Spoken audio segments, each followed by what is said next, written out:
Karena sesungguhnya sampah itu justru bisa mendatangkan berkat, ya. Dapat mendatangkan berkat, dapat mendatangkan banyak manfaat di dalam kehidupan kita, ya. Tapi memang ada sesuatu yang harus kita lakukan sebagai bentuk tanggung jawab kita terhadap apa yang Tuhan sudah percayakan di dalam kehidupan kita, ya. Maka hari ini saya berharap kita boleh menangkap sesuatu. Kita boleh menangkap sesuatu apa yang harus kita lakukan sebagai gereja Tuhan. Sedikit saya menyinggung soal ini, ya. Bahwa dunia sedang lenyap. 1 Yohanes 2:17 memang bukan konteks planet bumi, dunia, bukan dalam konteks planet bumi, karena itu bicara tentang keinginan dunia, keinginan mata tangkuan hidup yang sedang membawa dunia sedang lenyap. Tapi saya ingin kita melihat dari sisi yang berbeda, ya. Bahwa sesungguhnya kalau kita bicara tentang hal ini, ada keinginan manusia karena keserakahan dan ingin mencari keuntungan untuk kepentingan pribadi, akhirnya eksploitasi terhadap alam terjadi. Di Sumatera beberapa waktu yang lalu, di Bandung, di beberapa tempat akhirnya terjadi longsor dan terjadi bencana alam yang menelan banyak korban. Dan semua itu terjadi karena keinginan manusia untuk mendapatkan keuntungan secara pribadi. Sehingga saya bisa katakan bahwa sebetulnya dunia ini sedang lenyap. Bencana-bencana yang sedang terjadi hari-hari ini, bukan dalam konteks ini memang. Dunia yang sedang kita tinggali sekarang itu sedang menuju kepada kebinasaan. Sehingga ada sesuatu yang harus kita lakukan, saudara. Kalau saudara bisa melihat ini adalah efek dari rumah kaca, ya. Efek dari rumah kaca. Kenaikan suhu dapat merubah perubahan iklim sehingga menyebabkan perubahan pola cuaca yang dapat menimbulkan peningkatan dan perubahan curah hujan, angin dan badai, serta terjadinya bencana alam yang dapat menelan banyak korban jiwa. Yang setuju boleh anggukan kepala. Jadi itu semua terjadi karena perubahan iklim akibat suhu bumi yang meningkat. Dan kenapa suhu bumi meningkat? Kalau kita memperhatikan gambar ini, saya tidak tahu apakah ada guru fisika, guru biologi di sini, ya. Tapi sedikit saya ingin menjelaskan tentang ini, bahwa bumi kita diselimuti oleh namanya atmosfer, ya. Bumi kita diselimuti oleh namanya atmosfer. Atmosfer ini untuk menahan, untuk menyaring sinar cahaya matahari langsung ke bumi, karena kalau tidak bumi kebakar kalau tidak ada atmosfer, ya. Dan di atmosfer ini ada beberapa gas yang secara ideal Tuhan bentuk ketika menciptakan agar bumi itu pada suhu yang ideal sehingga manusia bisa hidup, tidak seperti planet Mars dan planet-planet lain. Ada suhu yang ideal karena adanya gas yang ada di atmosfer tersebut, diantaranya CO2, ada gas metana dan gas yang lain di atmosfer tersebut. Tapi apa yang terjadi hari-hari ini, gas di atmosfer terjadi penebalan, berada pada kondisi yang tidak ideal. Adanya kebakaran hutan, asap di pabrik-pabrik, dan kegiatan manusia itu menghasilkan CO2. Kebakaran hutan ada yang disengaja, ada yang tidak disengaja, tapi sebagian besar disengaja. Dan ini faktor keserakahan manusia sebetulnya. Faktor keserakahan manusia. Jadi menyebabkan CO2 yang ada di atmosfer itu semakin meningkat, sehingga dia tidak berada pada kondisi yang ideal. Selain CO2 ada gas metana.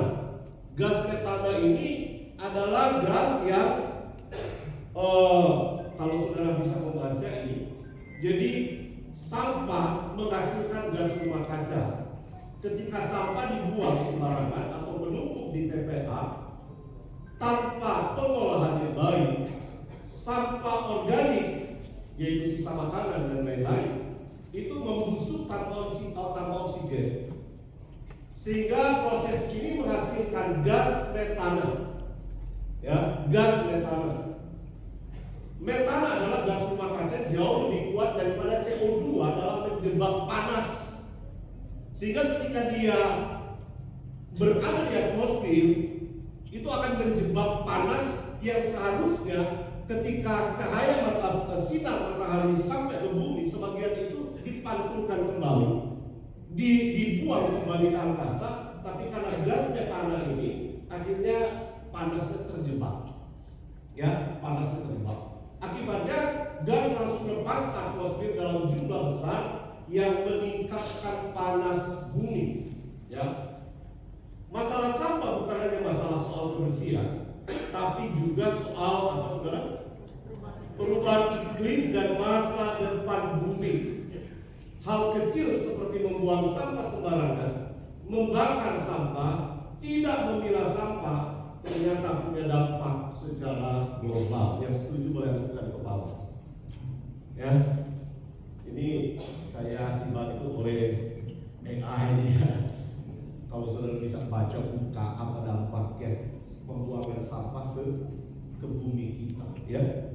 Sehingga apa yang terjadi? Ini prediksi dalam 100 tahun ke depan, ini ditulis tahun 2016, berarti kurang dari 100 tahun ke depan. Kalau kita tidak melakukan sesuatu untuk memelihara bumi, maka kita akan melihat kenaikan suhu bumi itu akan meningkat sampai 4 derajat Celcius. Kemarin saya sempat ngobrol-ngobrol, kalau nggak salah tahun berapa Sukabumi katanya kalau ngobrol pasti ada uap keluar dari mulut saking dinginnya, ya, saking dinginnya. Sekarang gimana? Sudah dibuat AC saja masih agak panas ya.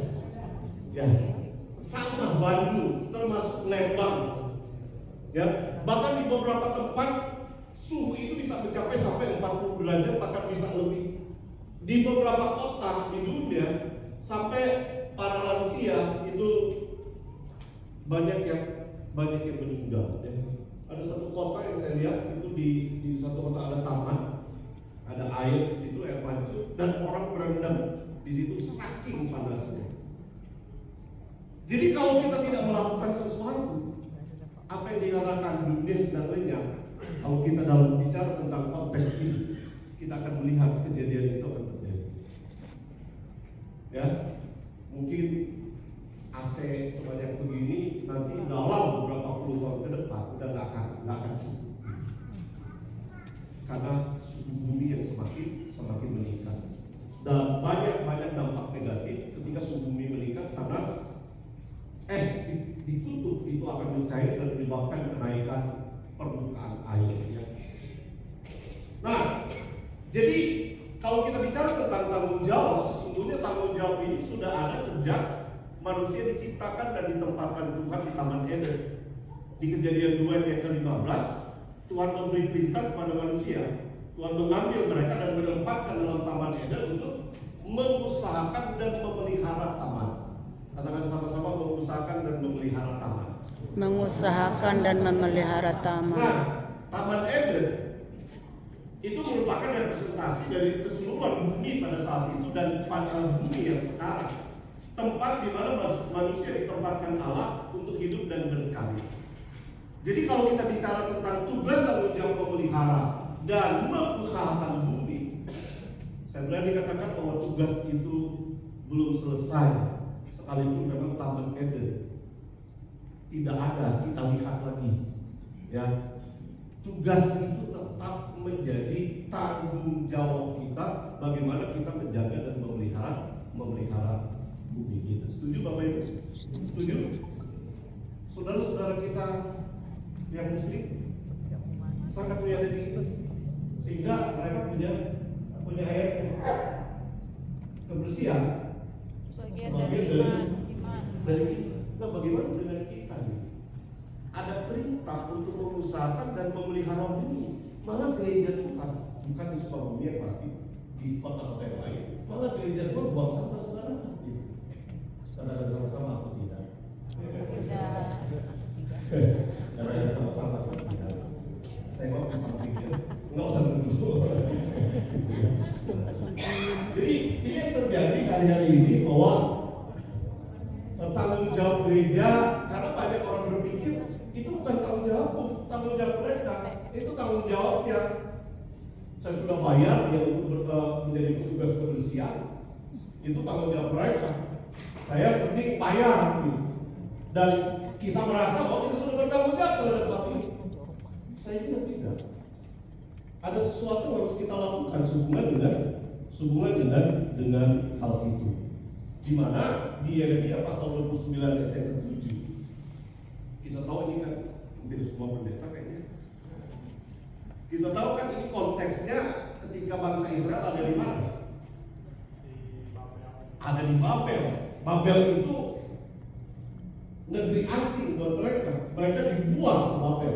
Jadi di Babel mereka sebagai orang buangan, kaum yang sangat minoritas dan sangat rendah sekali. Tapi kemudian perintah ini datang melalui Nabi Yeremia kepada mereka. Mari kita baca bersama-sama 1, 2, 3. Usahakanlah kesejahteraan kota kemana kamu akan buang, dan berdoalah untuk kota itu kepada Tuhan, sebab kesejahteraanmu.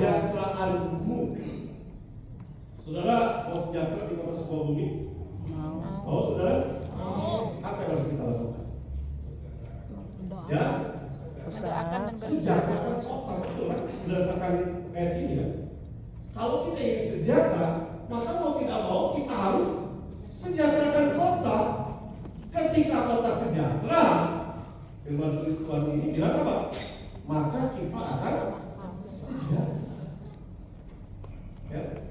Nah, banyak orang ingin sejahtera, tapi tidak pernah untuk berpikir bagaimana mensejahterakan kota. Nah, hari ini saya berharap gereja Tuhan yang ada di Sukabumi bisa menangkap pesan Tuhan ini dengan baik.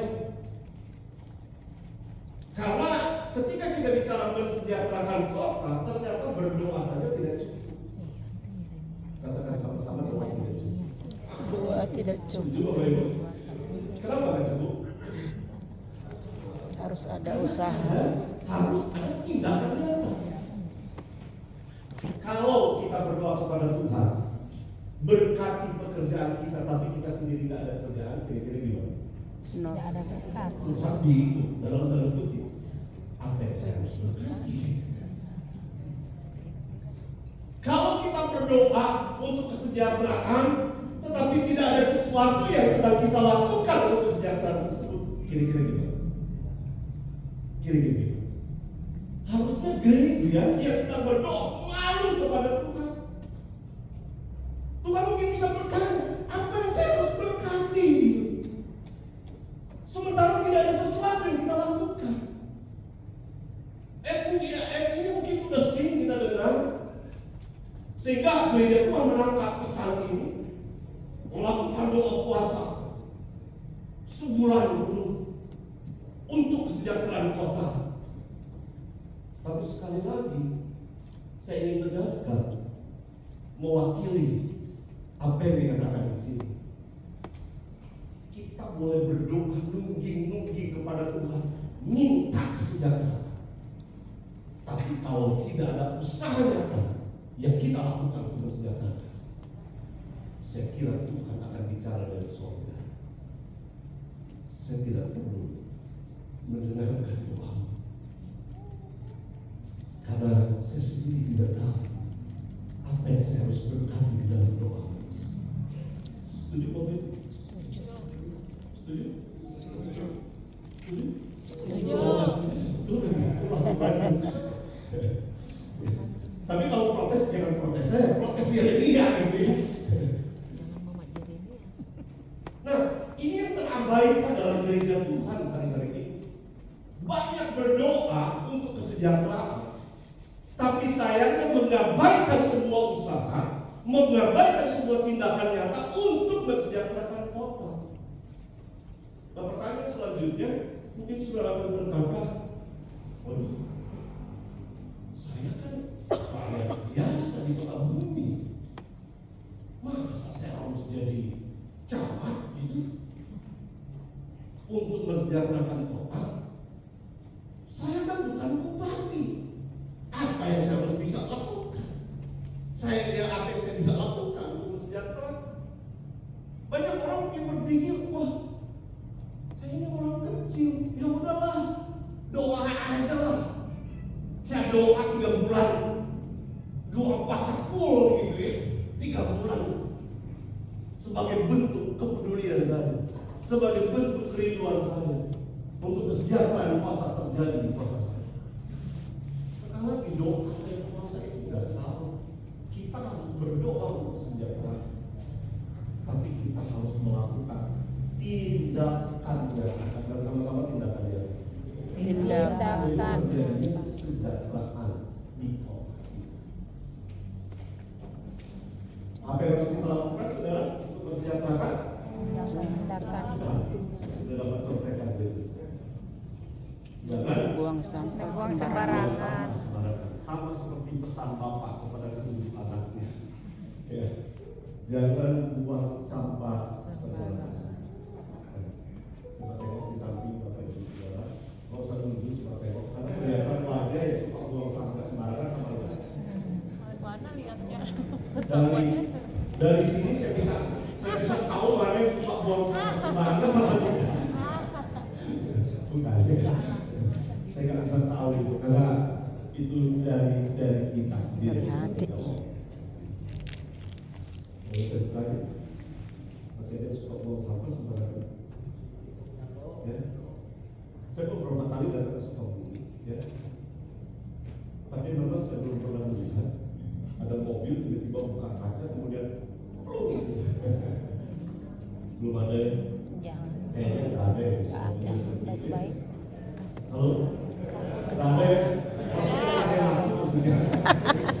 Nggak ada yang ngaku. Ya. Nah saudara, saya ingin kita berpikir tentang hal ini. Jadi sekali lagi, kalau kita ingin sejahtera, ya kita harus mensejahterakan.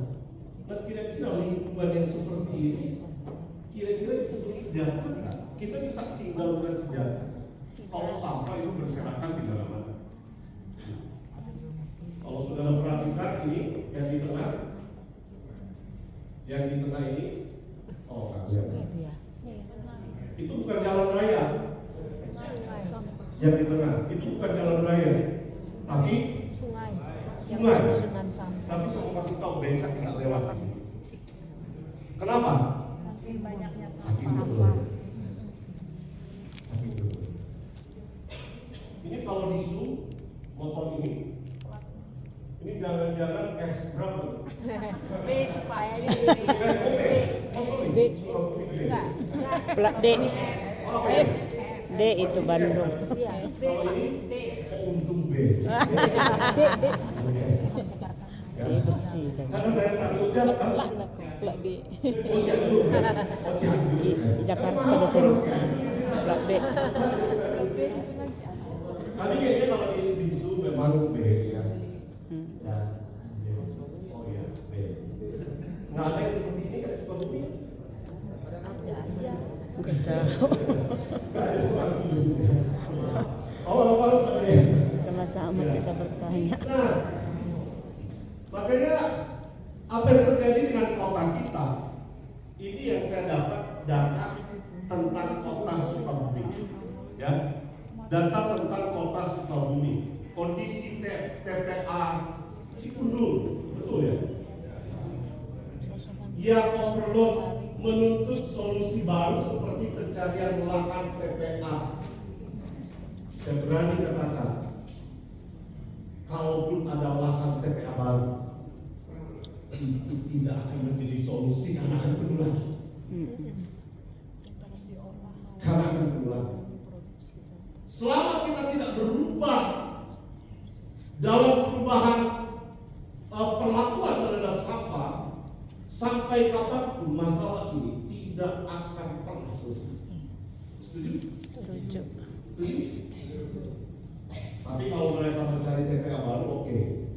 Tapi mungkin nanti kalau ketemu dengan wakil wali kota nanti sore saya akan usulkan ini. Jangan terlalu fokus berpikir ke TPA, tapi pikirkan bagaimana mengatasi dari sumber.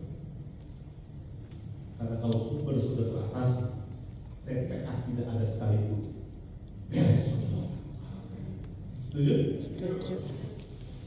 Masalahnya sekarang yang di sumber dibiarkan, tidak disentuh sama sekali, tidak diedukasi sama sekali, sehingga terjadi pengelolaan sampah yang carut marut dari sumber, sehingga ketika di TPA tambah carut marut.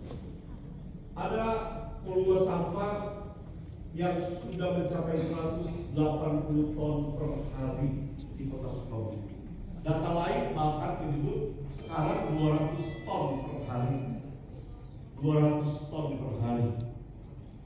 Kayaknya kalau kita amparkan sampah tersebut di lapangan bola, kita perlu 5 lapangan bola untuk menampung ini. Satu hari. Sekali lagi, satu.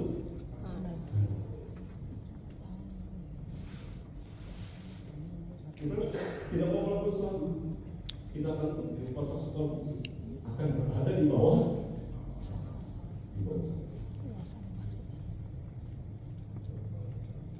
Maka kalau kita gereja Tuhan sadar tentang ini bagian yang kita lakukan sebagai bentuk tanggung jawab kita kepada Sang Pencipta yang sudah mempercayakan kita tinggal di bumi, sehingga kita melakukan sesuatu untuk bisa mensejahterakan kita. Nah, ini persoalan saudara, ya, ini persoalan yang sedikit intermezzo pada bawah tumbler. Bawa. Nggak apa-apa, Tuhan maha pengampun. Karena mungkin informasi Tumbler tempat minum.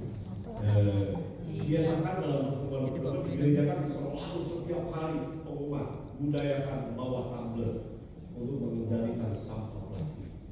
Tapi kalau hari ini masih ada, ini juga nggak apa-apa. Ya, panitia nggak apa-apa, merasa bersalah gitu ya. Tapi merasa itu boleh. Sorry. Nggak boleh.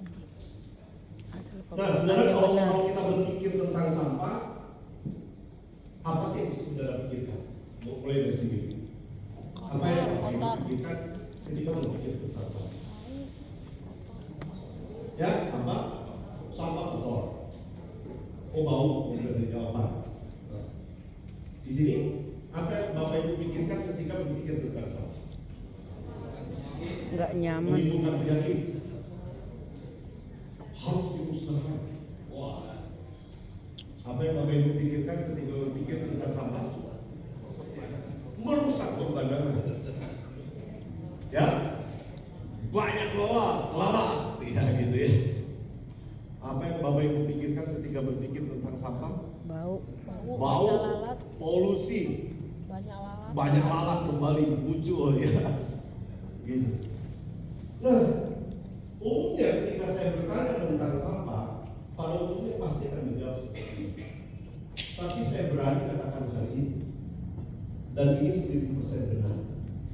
Sampah itu tidak kotor, tidak bau, tidak jijik, dan tidak harus dibuang. Sekali lagi saya katakan, sampah itu sesungguhnya tidak kotor, tidak bau, tidak jijik, dan tidak harus dibuang. Kenapa sampah menjadi kotor, bau, dan jijik? Itu cuma karena salah kelola. Karena sama-sama salah kelola. Salah kelola. Ya. Jadi sesungguhnya sampah itu tidak kotor, tidak bau, tidak jijik, dan tidak harus dibuang. Saya akan buktikan nanti sebentar, apalagi di sesi 2, bahwa sampah yang dibayangkan selama ini tidak seperti itu harusnya. Tapi kenapa menjadi kotor, bau, dan jijik dan tidak harus dibuang? Ada salah kelola. Habis sampah disampul. Sampah disampul. Di beberapa TPA ditempatkan beberapa mesin canggih untuk bisa mengatasi sampah tersebut. Nggak bisa kepakai. Kenapa? Sampah terlalu basah, sehingga mesin tidak bisa optimal dalam kerjanya. Bahkan beberapa kali rusak. Kalau ini dibiarkan terus, ya udah, kita akan tinggal di area sampah nanti. Kebayang nggak? Setiap hari kita sekomunik, kalau kita bisa buat 5 lapangan bola, setiap hari 5 lapangan bola itu kan penuh dengan sampah. Setiap hari. Sementara kehidupan itu tidak hanya hari ini, tapi ada hari esok. Seperti apa sampah kalau kita tidak menghentikan itu? Jadi sesungguhnya sampah itu tidak kotor, tidak bau, tidak jijik. Maka supaya tidak menjadi kotor, tidak bau, tidak jijik, apa yang harus kita lakukan? Pilah sampahnya, dengan sama-sama pilah sampahnya. Pilah sampah. Secara umum kalau kita bicara tentang sampah, sampah itu terdiri dari 3 jenis: sampah non organik, sampah residu, dan sampah organik. Ya, sampah non organik itu terdiri dari plastik, kertas, logam, kaca. Ya, yang kebanyakan selama ini Bapak Ibu dibuang saja. Ya, padahal ketika kita buang, kita sebetulnya sedang membuang-buang sia-sia. Ya, sebentar saya buktikan. Ya. Kemudian ada sampah organik. Sampah organik itu sisa makanan, sayur, dedaunan yang sifatnya basah. Ya. Kemudian ada jenis sampah yang ketiga, residu. Ya. Sampah residu itu campuran antara non organik dengan organik. Contoh misalnya di Sukabumi ada batagor kan? Ada ya. Batagor, kalau anak saya nggak mau dipiringin, pinginnya di plastikin, karena ada kenikmatan ketika ngemut. Nah, masuk plastik, batagornya habis, plastiknya jadi gimana kondisinya? Kotor. Plastik itu sampah apa sebetulnya? Non-organik. Sampah non-organik. Tapi ketika dimasukkan, jangan dimasukkan di nomor 1. Sekalipun dia sampah organik, non-organik, tapi karena kotor maka dimasukkannya ke sampah ke nomor 2. Ya, ke sampah nomor 2. Karena memang sudah kotor. Cuman sayangnya karena tidak ada pemilahan, semua sampah di kita residu. Padahal anorganik banyak gunanya, bisa bikin kita kaya.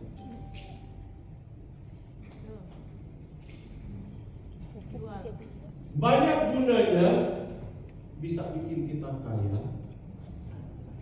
Oh, masih bingung, nanti sebentar saya kasih tahu. Sampah organik juga banyak manfaatnya. Banyak manfaatnya. Hanya residu yang memang pengolahannya masih rumit, sehingga mau tidak mau itu yang terbuang ke TPA. Tapi hanya residunya saja. Ini contoh pemilahan yang saya lakukan di rumah saya. Ya, contoh pemilahan yang saya lakukan di rumah saya, sehingga akhirnya menghasilkan tabungan sampah. Ya, ini saya punya tabungan. Saya sengaja nggak pernah isi dengan uang tunai. Semua tabungan di sini hasil dari setoran sampah. Ya, hasil dari setoran sampah. Nanti di sesi 2 kita akan dalami. Ya. Jadi ini yang saya lakukan. Saya siapkan dus-dus bekas untuk menampung sampah non-organik yang bukan residu ya. Kemudian saya menyiapkan tempat untuk residu dan kemudian saya menyediakan tempat untuk organik. Jadi di rumah saya sampai hari ini masih seperti ini yang dilakukan. Ya.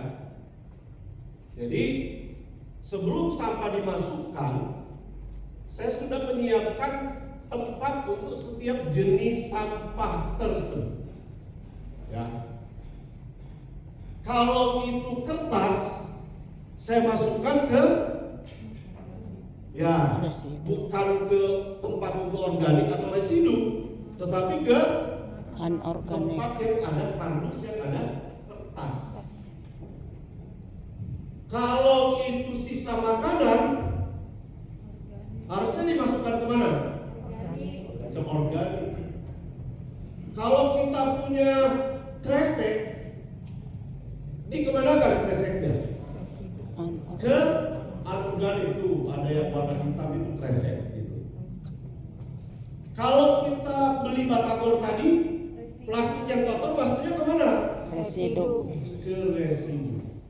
Dan sekali lagi, sebelum sampah dimasukkan, kita sudah siapkan jenis tempat untuk jenis sampah. Dengan penempatan sampah seperti ini, pertanyaan saya, saudara pegang-pegang kertas jijik nggak? Kenapa nggak jijik? Kenapa nggak jijik? Karena bersih. Tapi kenapa bilang tadi sampah kotor? Karena disantui. Ya? Karena bercampur dengan residu. Kalau kita pegang-pegang botol, jijik nggak? Enggak. Kenapa nggak jijik? Karena bersih. Karena sama bersih. Maka saya berani buktikan pernyataan saya tadi. Ya, nggak bisa dipidana saya dengan omongan saya. Bahwa sampah itu sesungguhnya bersih, kotor dan tidak harus. Jadi kotor karena habis dicampur. Di rumah kita mungkin cuma punya satu tempat Sampah. Katakan sama-sama, itu bukan di rumah saya. Tempat saya. Masalahnya sama tempat sampah. Ya. Nah, dulu saya memanfaatkan tempat ini untuk organik, ya. Tapi sekarang organiknya saya tak taruh di sini, tapi saya taruh di sini. Hari ini saya akan melakukan proses. Saya gali lubang biopori sampah ke lubang biopori. Ini lubang bioporinya ini ada sisa masak dari dapur sebelum kita akan masukkan. Ini tadi malam saya baru memasukkan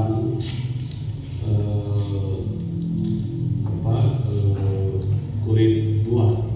Jadi kalau seperti ini harus digunting seperti ini. Kecabaw lang ning. Memang ada kerja ekstra. Sa dihari mo lahon ng mangkuting-kuting. Tapi karena saya ingin bertanggung jawab terhadap Sang Pencipta saya Kin pupuk. yang mempercayakan saya tinggal di bumi ini, saya lakukan.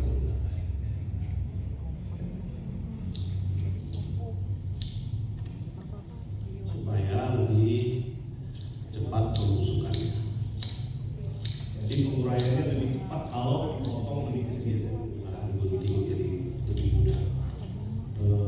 Ini juga kalau sebenarnya tak perlu, cuma memang karena ada kulitnya. Ano pa pala kung ka magkabekas ni jeruk nipis. Gutingi tanom. Sakit-sakit. Dan biasanya saya bantu dengan saya manfaatkan air cucian beras, ya, Iya, untuk bagus. bantu terjadinya pembusukan Iya. sampah yang saya sudah masukkan tersebut. Jadi air cucian beras saya tidak pernah buang. Gusto. Saya tidak pernah buang. Selalu dimanfaatkan untuk menyiram gas. Gitu. Jadi kemudian saya masukkan. Sebetulnya sih tidak boleh terlalu basah. Tapi kalau kebanyakan air beras ya airnya basah. Yang ini karena proses alami sudah biarin aja dulu. Sudah karena airnya kan nyerap ke bawah. Jadi caranya nanti sebentar saya di sesi 2 saya akan jelaskan pusat. Dan kalau ini penuh, saya pindah ke Yakin anak kering di jari. Yun na pala bersih ito rin. lubang biopori yang ini. Dan baru pindah lagi ke sini. Nanti tinggal itu seterusnya. Ya, oke, terima kasih. Semoga memberikan inspirasi. Banyak Saya lubang berani di buktikan, rumahnya ya. Rumah saya menyimpan sampah sampai 2 minggu tidak bau. Kenapa? Karena yang bikin bau masuk ke lubang. Nggak ada di dalam. Nggak ada di dalam. Tempat sampah saya yang residu yang ada di luar yang nanti akan diambil oleh dinas lingkungan hidup juga tidak menimbulkan bau yang menyengat. Kalaupun 2 minggu sebulan nggak diambil. Iya, karena yang basahnya ditanam. Jadi sampah itu tidak bau sebetulnya. Saya buka tadi sampah itu nggak merasa jijik. Saya nggak mencium bau sampah dari sampah yang saya buka itu. Jadi saya berani jamin 1000% omongan saya. Sampah itu tidak bau, tidak jijik, dan tidak harus dibuang. Karena kita bisa manfaatkan. Nanti yang hasil dari lubang biopori itu ketika sebulan setengah ya atau 2 bulan itu tinggal dipakai. Ambil, kalau kita punya tanaman itu jadi pupuk organik, sudah jadi kompos. Mau cobain? Gitu. Jadi Bilangin Mas Uli. ini bagian tanggung jawab yang harus kita. Daripada menori pupuk. Nah, pertanyaannya, kalau sampah sudah terpilah, organik masuk ke biopori, residu ditempatkan di luar rumah karena nanti akan diambil oleh petugas kebersihan. Non organik dikemanakan? Bank sampah tempatnya, ya. Jadi bank sampah akan siap menampung sampah non organik yang Bapak Ibu sudah pilah tersebut, sudah pilah. Ya, cara penyetorannya biasanya seperti ini. Biasanya 2 minggu sekali, bahkan bisa sampai sebulan. Jadi sebelum jadwal penimbangan, sebelum dijemput sampahnya, sampah itu kita simpan di rumah masing-masing. Di rumah masing-masing. Jangan berpikir, wah nanti rumah saya bau dong. Bau nggak? Nyimpan sampah sebulan. Bau tidak? Nggak akan bau. Karena bikin bau kan itu organik. Yang bikin bau ya residu. Residu kan sebagian sudah di luar. Yang organik sudah di biopori. Jadi kita simpan sampah sebulan nggak masalah, ya nggak masalah. Nah setelah jadwal penimbangan, nanti setorkan itu ke pengurus bank sampah. Nanti petugas bank sampah akan timbang itu sesuai jenisnya. Karena nanti di sesi 2 kita bicara tentang sistem manajemen bank sampah, ya. Kemudian setelah disetorkan, dicatat dan kemudian dijemput. Teknisnya nanti di sesi 2 saya sampaikan lebih detail. Nah, apa yang kita bisa lakukan sebagai bagian aksi kita sebagai gereja Tuhan? Ada 3 yang saya catat di sini. Yang pertama, yuk jadi unit bank sampah. Gereja saudara bisa menjadi unit bank sampah atau berkolaborasi dengan masyarakat sekitar untuk bersama-sama membentuk unit bank sampah. Kemudian yang kedua bisa dilakukan adalah mengadakan baksos, bukan bagi-bagi sembako gratis lagi. Kalaupun kita bagi sembako, mereka harus belinya pakai sampah. Jadi kita nggak ngasih aja. Kita kasih mereka kayu, jangan kasih ikan. Karena ketika kita suruh mereka bawa sampah, artinya kita sedang mengajak mereka untuk bersih-bersih lingkungan kita. Yuk, dalam tanda kutip kita paksa mereka dengan merubah sampah tersebut kemudian menjadi sembako, menjadi baju layak pakai. Nanti sebentar saya akan melihatkan kami menjual baju layak pakai, tidak pernah kami kasih gratis lagi. Harganya 2.000, 5.000, 10.000. Bisa dibeli pakai sampah. Itulah keras kalau kami mengadakan. Video tadi sudah lihat kan orang-orang yang datang ke basar. Kemudian yang ketiga diakonia sama. Saya jelaskan satu persatu secara cepat. Jadi yang pertama, gereja bisa menjadi unit, ya. Gereja bisa menjadi unit bangsa. Mungkin lebih detailnya di sesi 2 saya akan jelaskan ini. Nah, seperti ini kira-kira bagaimana kita menjadi unit. Jadi ada sosialisasi dulu, warga dikumpulkan atau jemaat dikumpulkan, dan kemudian unit bank sampah itu bisa ada di sekolah atau gereja, ya, atau instansi yang lain. Bisa ada di lingkungan RT atau RW, bisa juga di lingkungan pedagang, ya, dengan syarat-syarat. Nanti di sesi 2 teknisnya saya akan jelas, ya. Jadi seperti ini yang bisa dilakukan. Nah, karena ada sosialisasi, mau tidak mau kita harus datang ke masyarakat atau datang ke jemaat. Ini yang saya lakukan dengan masyarakat sekitar gereja kami. Saya dikasih kesempatan bicara di masjid, sedikit saya bersaksi. Tahun 2000 saya merintis gereja yang sampai hari ini saya masih gembalakan, tahun 1995. Selama 5 tahun gereja kami diobok-obok. Berapa bulan setelah kami mengadakan kebaktian di salah satu rumah jemaat, 2 bulan kemudian saya sudah dipanggil di kantor kecamatan. Saya disidang di sana layak seorang teroris. Ada camat dan panggil kapolsek, tokoh-tokoh agama. Saya sendiri duduk di tengah-tengah seperti teroris. Saya diadili sama mereka. Ya, 3 kali saya dilaporkan ke kecamatan.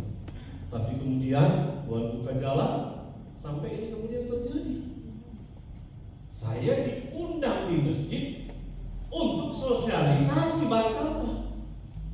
Ya, biasanya kalau saya sosialisasi di masjid yang lain, nggak pakai toa. Ini dikasih pakai toa, Pak, supaya yang nggak hadir mereka bisa dengar. Jadi waktu saya bicara di masjid, jemaat saya dengar, itu ojol, itu pendeta kita lagi di masjid, gitu ya, lagi ceramah, gitu. Dan berawal dari bank sampah, Nah ini kantor kecamatan yang 3 kali saya disidang di sini. Tapi kemudian akhirnya mereka kasih panggung ke saya di kantor kecamatan.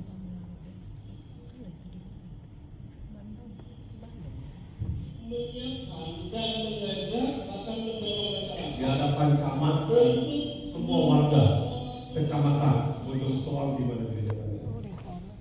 Bojong Soang. Maka kalau gereja-gereja merespon ini, saya semangat sekali.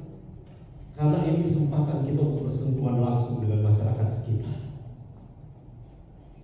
Kalau selama ini masih ada gap yang membuat kita nggak bisa terhubung dengan masyarakat. Yang bagi masyarakat kalau boleh gereja itu diusir. Tapi kemudian saya buktikan hari ini, ternyata kita bisa bikin lingkungan merasa kehilangan kalau gereja nggak ada. Halo. Saya semangat hal ini karena saya sudah merasakan sendiri. Peristiwa tahun 2000 nggak pernah pulang sampai hari ini. Sampai hari ini saya malah 2 hari lalu saya ngobrol dengan Dati, bicara tentang pengelolaan sampah di kantornya, minta bantuan dia. Kita bisa jadi makan. Gereja nggak eksklusif. Gereja bisa bersentuhan dengan masyarakat. Dan ini saya sebut garam dan terang dunia secara real. Halo. Kita nggak bisa bersembunyi di tembok gereja kita lagi. Nggak bisa. Kalau kita ingin kesejahteraan terjadi, kita harus turun ke masyarakat. Saya semangat, saya terharu karena saya merasakan pengalaman yang luar biasa. Karena saya senang gereja-gereja berespon, dan saya berharap kita tidak hanya sekedar dengar Yakobus 1:22. Yakobus 1:22. Dengar dan jadi pelaku. Ya, dengar dan jadi pelaku. Ya. Siapa sangka memang karena kuasa Tuhan pasti. Tapi saya kira jalan ini Tuhan bukakan. Jadi bank sampah bisa menjadi jembatan yang menghubungkan gereja dengan masyarakat. Kolaborasi itu nanti di sisi dua saya bahas itu bagaimana kita bisa kolaborasi dengan lingkungan sekitar. Nah, kemudian basah bayar pakai sampah, ya, basah bayar pakai sampah. Nah, ini di lingkungan gereja kami. Jadi ada tanggal 8 dekat gereja kami. Kemudian kami bikin acara ini. Awalnya karena memang kita lagi maaf, tak apa ya kalau kita cari buka ya. Jadi diskon 50%. Yang beli pakai sampah kita diskon 50%. Daripada kita bagi sembako gratis. Prinsipnya begitu. Daripada kita bagi sembako gratis, lebih baik mereka sebagian beli, sebagian kita kasih. Ya. Tapi sekarang ini nggak berlaku lagi. Yang kami subsidi itu sampahnya.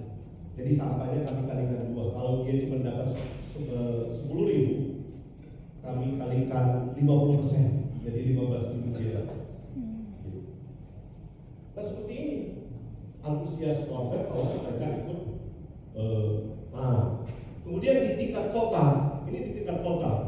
Waktu itu beliau menjadi wali kota, ya waktu itu, ya. Dan kemudian kami audiensi dengan beliau. Beliau kemudian berkata silakan. Ketika saya minta kepada Pak Wali Kota, Pak, kami perlu sosialisasi kepada warga. Kami harus turun ke kecamatan, ke kelurahan-kelurahan untuk edukasi warga. Tolong difasilitasi. Bapak Wali Kota bilang silakan. Kami bikin pasar. Tadinya di lapangan Tegalega. Kata Pak Wali Kota, mau saya jauh-jauh ke sana, bikin di balai kota saja. Itu terjadi di Bandung. Itu terjadi di Bandung. Jadi saya training tim saya latih mereka sehingga turun ke kelurahan-kelurahan tim saya. Saya nggak harus turun.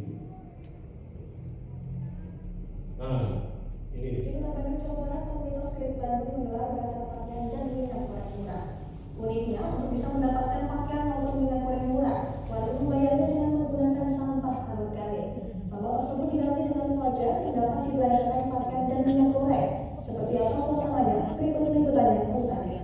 Acara yang digagas oleh komunitas Krip Bandung ini mengundang animo masyarakat yang tinggi.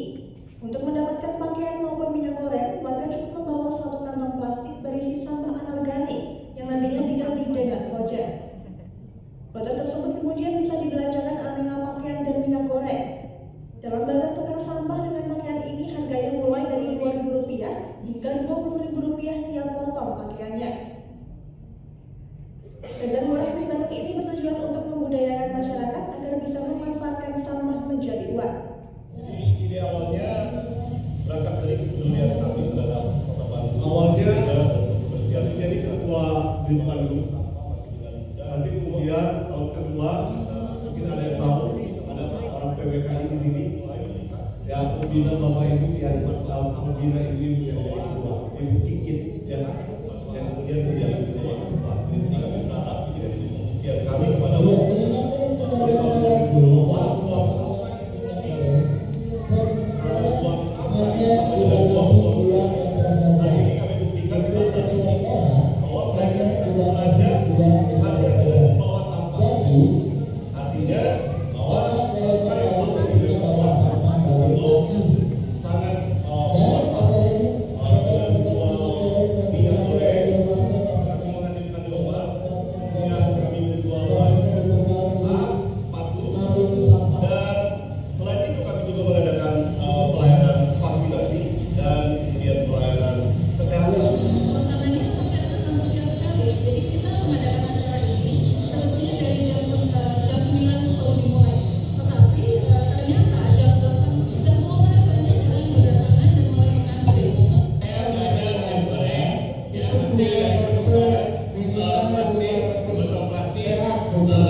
Kota Bandung dengan harapan sampah-sampah rumah tangga yang ada bisa dimanfaatkan dan menambah penghasilan masyarakat. Kota Bandung.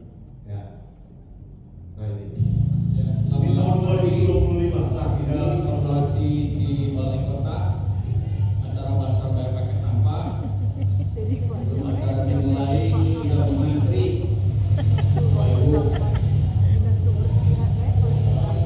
Luar biasa.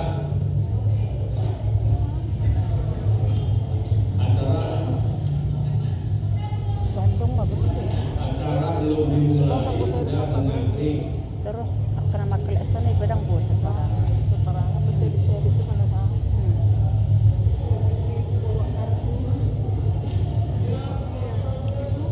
Aturan di bumi nama tuh. Sepatar di sono lu teh nomor Iya. langsung. Isi rapi. Antri tambah siang begitu panjang itu syarat dan sampai bapak. sepanjang 300 meter antriannya. Buset. Jadi kami agak pusingan juga betul ini. Karena dari pihak PLH tidak mengantisipasi mereka tadinya mempersiapkan satu timbangan. Padahal biasanya kami biarkan 3 timbangan.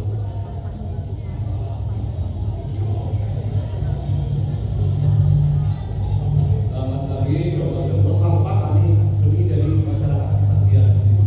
Contoh sampah. Jadi ada yang sudah belanja, karena masih tinggi belanja, balik ke rumah cari sampah, balik lagi ke balai kota. Dapat ini sampai satu tempat sendiri. Seperti itu benar terjadi. Betul-betul negok mape mulung. Orang ada untuk kamu. Petugas Kadang mau di sampah sudah. Musibut sampah nanti. kerja di rumah. Pas banyak terjual ini makan. Jadi efek tuh. Mau makan jadi hebat ke kardus.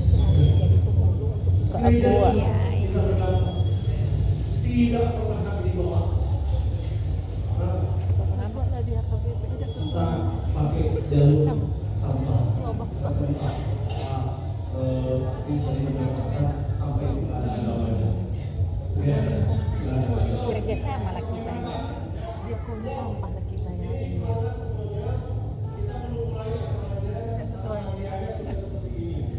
Jadi warga Kota Bandung jangan sia-siakan sampahnya. Ada sampah yang belum bisa mendatangkan di tempat. Ya. Ya, terima kasih Pak John. Iya. Beda.